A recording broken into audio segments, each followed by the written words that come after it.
రాజ్యమేది లేదు గాని రాణిలాగా చూసుకుంటా కోట కట్టలేను గాని కళ్ళల్లో నిన్నే దాచుకుంటా రాత ఎట్లా రాసి ఉన్నా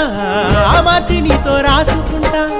స్వర్గమంటూ ఉన్నదంటే అది నీతోనే ప్రతిరోజు పంచుకుంటా నిన్ను గన్న మీ నాన్నకన్నా అల్లారు ముద్దుగా సాదుకుంటా నీకు కోపం వస్తే కొంత దూరం ఉంటా నువ్వు గీత గీస్తే నేను దాటనంటా కంట నీరు కంటి రెప్ప దాటకుండా కాటుకై కావలుంటా రాంబాయి నీ మీద నాకు మనసాయనే